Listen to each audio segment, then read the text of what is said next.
Untrustworthy.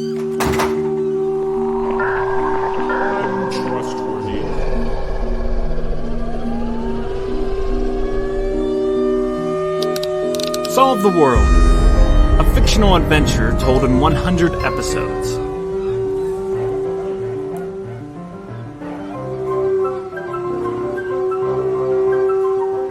Episode 32. True Mythology.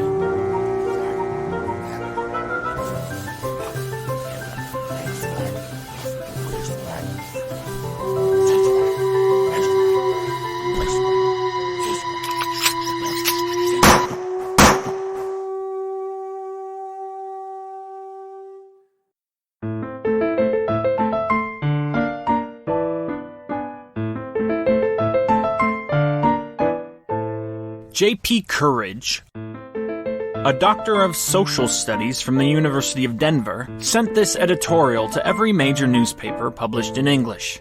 The essay was written in response to a popular movement and, in greater particularity, a paper published by the psychiatrist and politician Dr. Braylon Cooling. Through the sands of time, the contents of that editorial are shared here.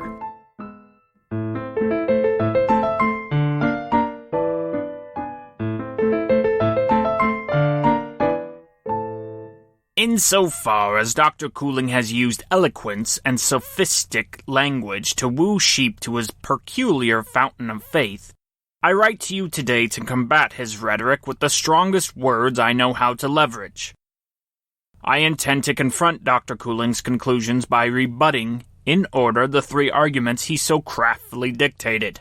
I fully intend to publish a greater work in the coming months for peer review. Because of the medium by which I intend to reach you today, I am forced to be brief and appeal to emotion. Appeal to your emotion.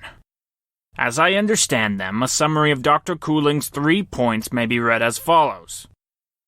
Number 1. Charles C.C. Clovis's life experience led him to his work. 2. Gene extraction and imputation was C.C.'s invention, but faded by evolution. 3. His number theory was a great societal construct and should be experimented and implemented in today's modern society. Dr. Cooling argues that Charles Clovis, the eccentric scientist known to history as the Numbered Man, or, as he was continually referred to until his internment on that godforsaken island, CC, had little option but to do the incredible things he did. He argues that CC's harsh childhood left the boy feeling a deep sense of loneliness and an unquenchable desire to construct for himself deep relationships that would, for him, fill the trench where paternal and maternal love and fondness should have been. Dr. Cooling even goes so far as to say that CC's whole life, I refuse, by the way, to refer to him by his devilish self-assigned numeric name, was a search for a, quote, divine hug. This language most assuredly displays Dr. Cooling's intentions. He is not writing a thesis to be scrutinized for truth.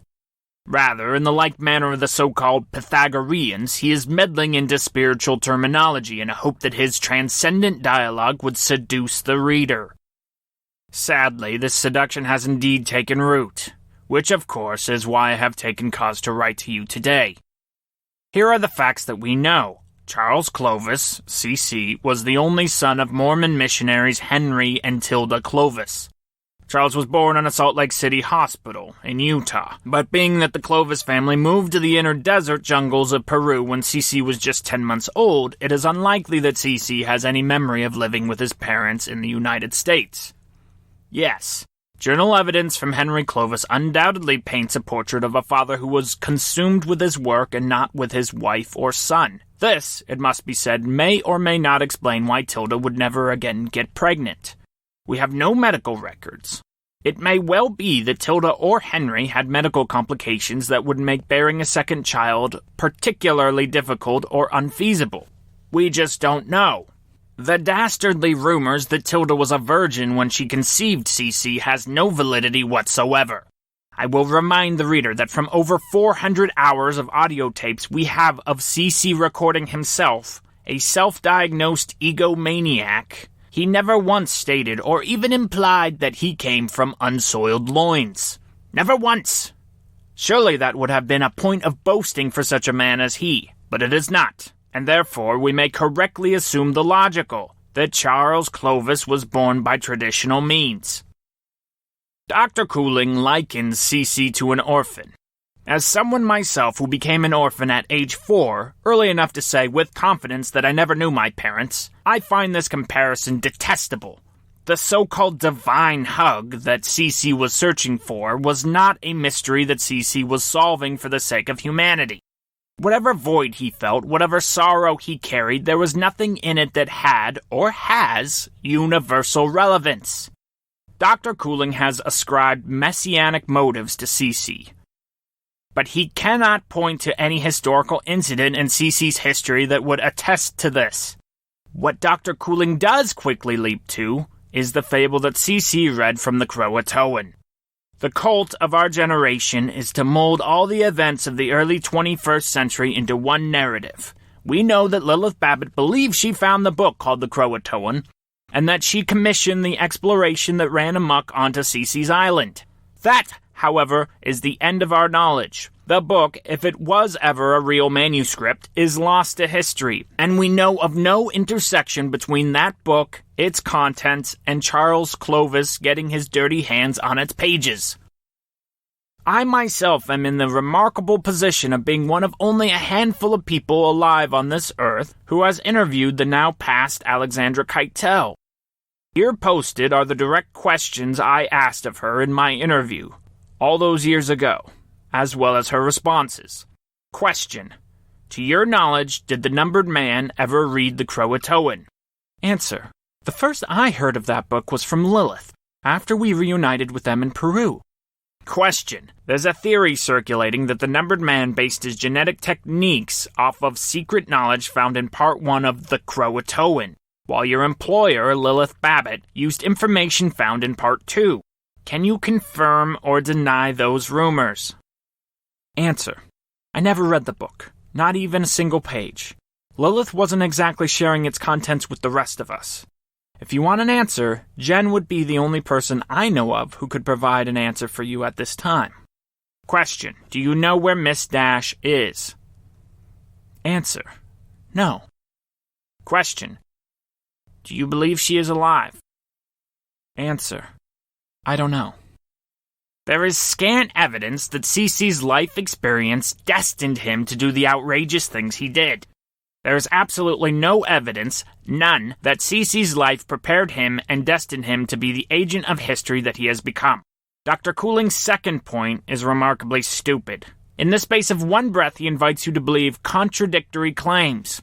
On the one hand, he wants you to buy into a belief that CC was a titan of science, that his experiments were a magnificent leap in scientific knowledge. He wishes you to remember CC as kin to Sir Isaac Newton or Albert Einstein. Simultaneously, however, he calls you to remember that CC was only an instrument of evolution. This repugnant claim is wholly soulless, as it treats death, disease, and tortuously slow demise as something that some mystical evolutionary agent is wonderfully procuring out of nature through the spans of time. Do you really wish to believe that CC was directed by a secret will of evolution? That his paths were marked by evolutionary destiny? This is a perilous assumption to follow. Furthermore, I wish to remind you that CC was not standing light years ahead of his scientific contemporaries. Have you forgotten Banfield, Doudna, Feng Zhang, and legions more microbiologists and scientists that were doing exactly what CC did more than a decade earlier? Only they did it at a viral and bacterial level. The prudent innovators, the true geniuses of the 21st century, experimented, but did so with ethical sensibilities. They worked on amoebas and then, over time, eventually mice, long before ever thinking up such a heinous ruin as working on large mammals and men as CC so thoroughly did. But enough of this. CC's scientific prowess has long been pondered over. Read E. Manning's book, The Awful Prize of Life Alteration, if you wish to read the gritty details of CC's scientific manifestations. Another worthy read is Leslie Panderlock's exhaustive work, Genetic Cut and Paste in the First Half of the 21st Century. Finally, Dr. Cooling, as well as far too many of you, have accepted CC's harebrained societal theory as gospel. These numbered patches and tattoos, how fruitless are your efforts? Do you not realize that numbers would be bought and sold? That there would still be a social hierarchy? Only with regimented numbers, there'd be no social mobility. It's a caste system. Don't fall for the lies. And when Dr. Cooling asks for your vote come November, you cannot vote for a man that's whitewashing history. Here is a man that says the most vile person imaginable on the planet in history should, in fact, be sainted by us? He calls CC our antecedent, our forefather. No, this cannot be the way. Vote Mira Yin for W Secretary.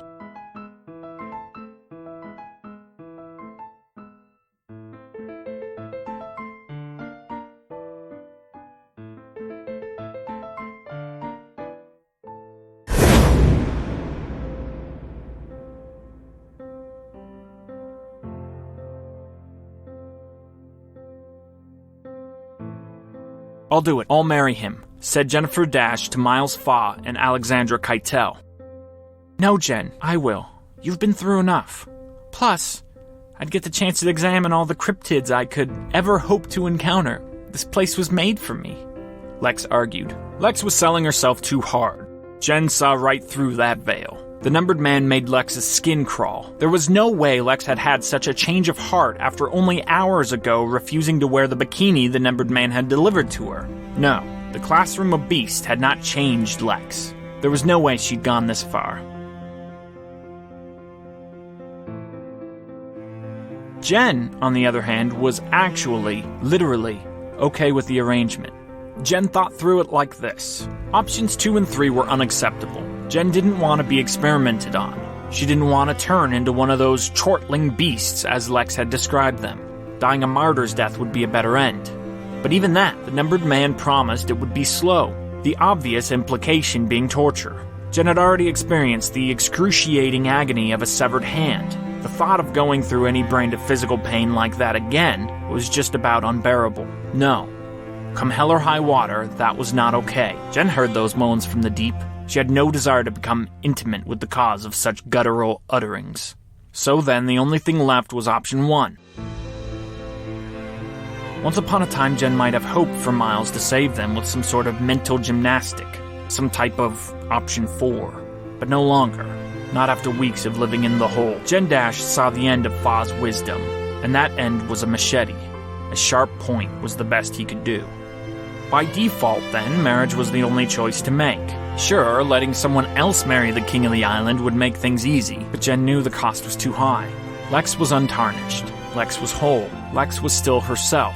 To let Lex marry the numbered man meant letting this island misfigure and misshape both Jen and Lex. One mangled girl was enough. Jen was already a used substance. She might as well go to him. Let Lex be free. Let Lex be free. Let Lex live long to live for herself. Jen's life, as she knew it, was already over. Did it ever really start? And just because it was over didn't mean there wasn't a new start, a new story ready to commence. She wouldn't have to worry herself about solving the world anymore. She could just take care of this little perverted underworld. Better to be a queen of the damned than to be no queen at all, right? Look at me, Lex. Look at me. I'm broken here. I've got nothing to fight for. Jen volleyed her stump in the air as an example. I've got no one to come home to. This makes the most sense. Let me do this. For you. For both of you. Jen looked to Miles for affirmation. Convincing Lex to give up her spot on the good ship Wedded Bliss was not going to be a problem. But Jen wasn't so sure Miles would so easily succumb. Wait! Lex blurted out. There's got to be another way. There has to be an option 4.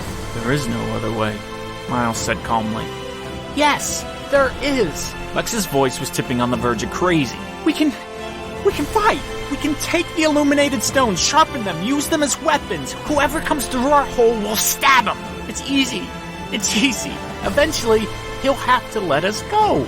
Even supposing you're right, that we can fend off intruders, we still die. We still starve down here. That's easy. We eat the bodies, the hedgies, just like Merle said we should. And when there's no more left, Miles slowly answered, the calm Grand Inquisitor. We'll have more time. This'll buy us time to search out every nook and cranny of this place. We'll find a way out. No. There's too many ways we lose.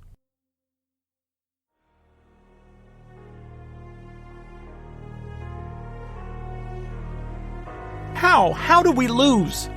If at any point we're caught, we'll be fully at his mercy. Now is the only time we have to make a real choice. A real decision. And it's a decision we make our own. But after we choose, everything's set. There won't be a chance to redeem ourselves then. At least we'd go down swinging. Do not go gentle into that good night. Rage! Rage against the dying of the light. Shut up! Suddenly aggressive, Miles hit Lex. The pummel blew the sleek Lex down instantaneously. As if watching the scene play out on a daytime television show, Jenn asked oddly, "Why did you do that?" Before Miles answered, Lex bounded up, spat in the man's face, and thrashed at him. She grabbed his shirt and yanked. He didn't resist. She began to weep and hit him innocently in the chest.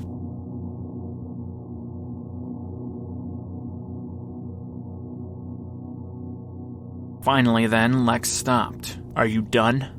Miles said condescendingly. Lex was done, and Miles hit her again. Just as hard. Jenn finally moved with compassion, got up to do something. To do what, she didn't know, but this moment was playing out unpredictably and dangerously. Miles, seething with anger, pointed at Jenn. "You sit down!" Jenn sat. Then Miles clenched his fist, bracing himself to hit Jenn in the face. But he flinched, turned his attention to Lex, and instead hit Lex once more. "What are you doing?" Jenn cried out, completely aghast at the scene. "You would both prostitute yourselves to that beast? No, you will not do that. You wretches! You make me sick!" A silence fell and remained there in that hole many agonizing moments.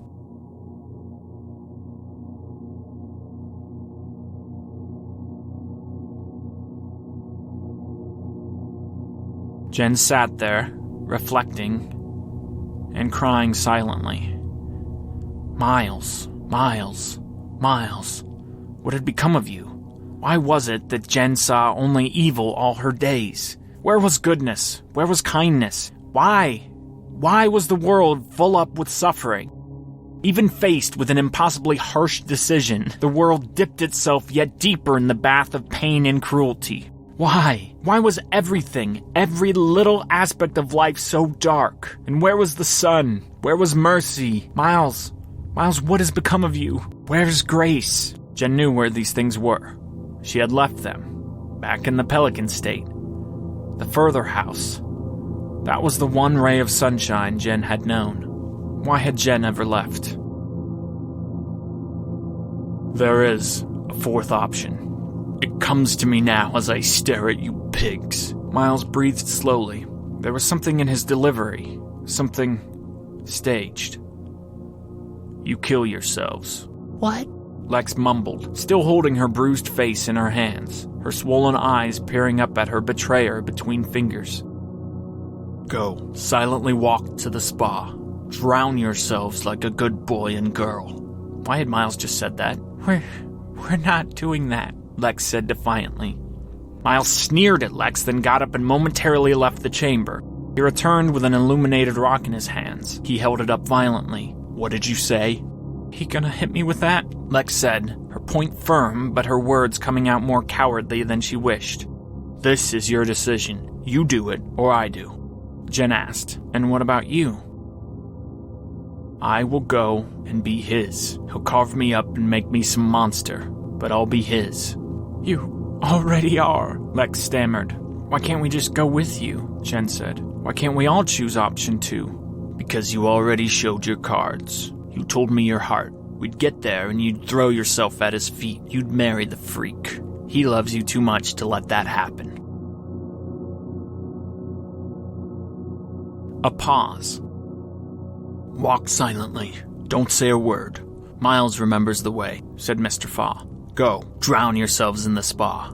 Be careful to say nothing. That's the only way you two can be together forever. Wait, it was a plan.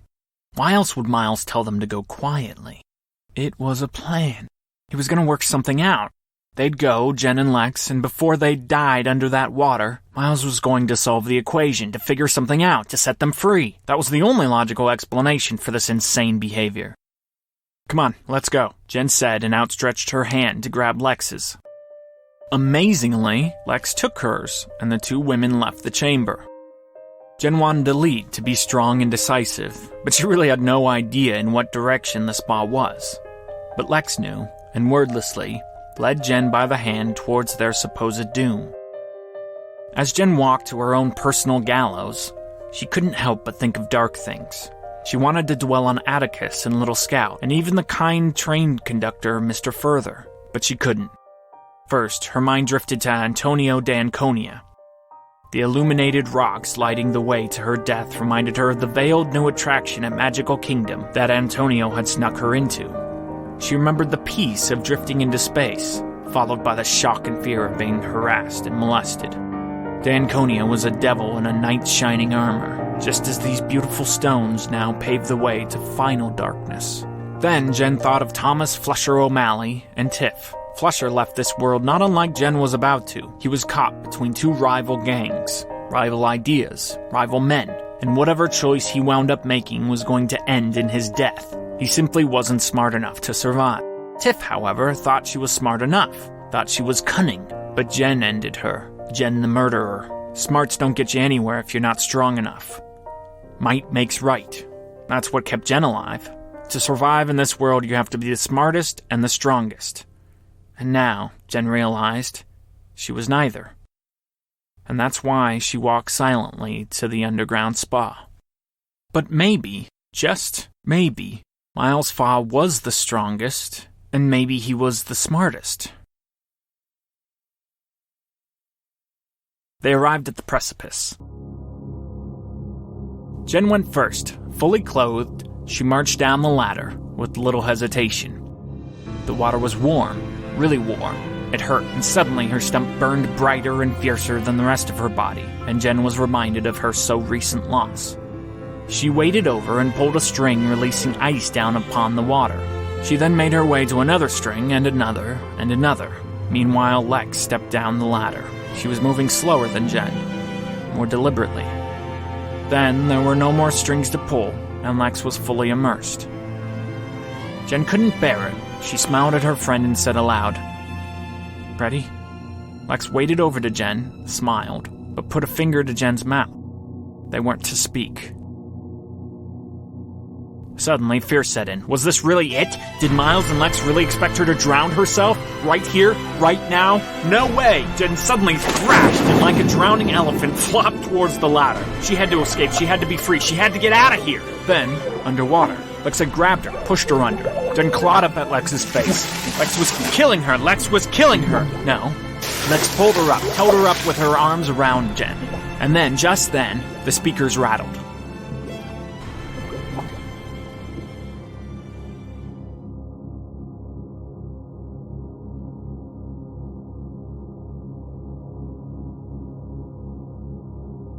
Why, hello, you two. Going for a little swim. I do thank you so very, very much for letting Lex come to me. Did you know she was the one I wanted? Of course, I would have accepted Jenn as my bride, but gosh, who wants to marry a one-hand Jill? And Lex is gonna look so beautiful in her dress. I've got the others preparing one for her right now. I'm so excited. Miles had tricked him. Somehow. The numbered man thought Lex was there with him. Miles must have pretended. She told me that perhaps your little bath in the spa wasn't as innocent as you want me to believe. Why is that? Why would you take your life?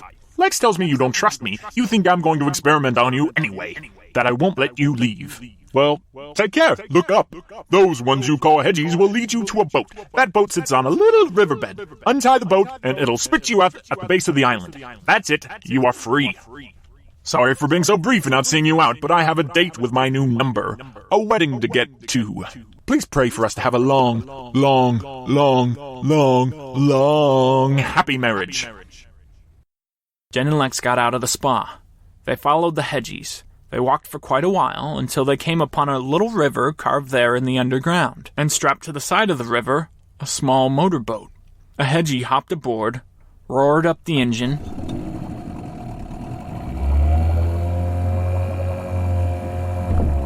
and hopped out, inviting the two women to step in. They did.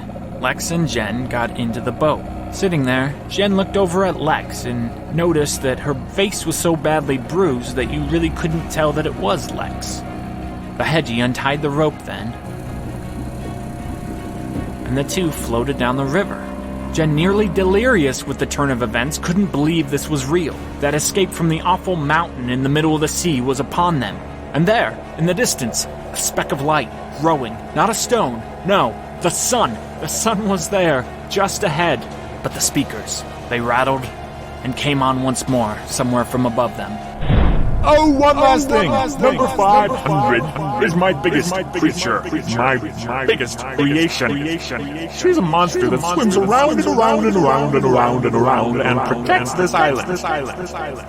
She's my own personal Leviathan. The light speck was growing with every syllable. They were almost to it now, almost free. If she eats you, remember this. I let you off the island. That was our deal. I didn't say anything about the water around the island. You see, I'm trustworthy.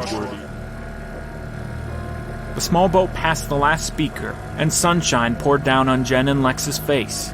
Come what may, somehow, Jenn had escaped Pishtaco's island.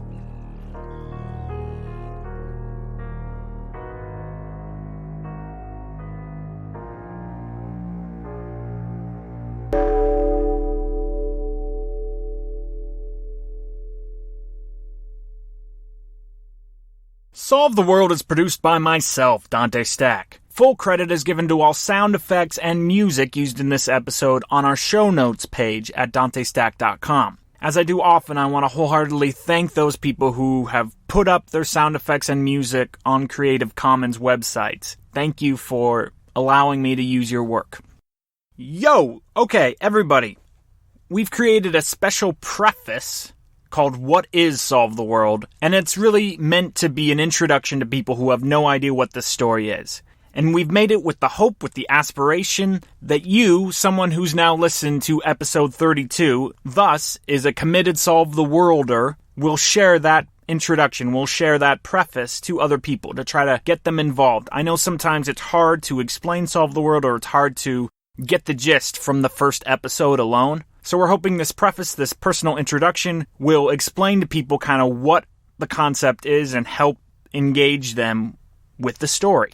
So please look for that on our RSS feed, our audio feed, whether you get that on iTunes or Stitcher or wherever. This preface should be located as like the first episode. So if you're looking for it, it should show up before episode 1. Okay? Please share that. Send people links on Facebook. Bring the story to others. Okay, thanks.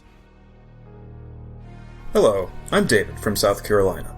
I've listened to all 100 episodes of Jenn's story. Miles has sacrificed himself. He played the villain and conjured up the right feelings and beliefs from all known parties to successfully extract his two friends. It's time to leave the island. It's time to hope again. No more darkness. The physically trying times are over for Jenn, at least for the time being. Now, we must sift through the myths and return back to our most central theme.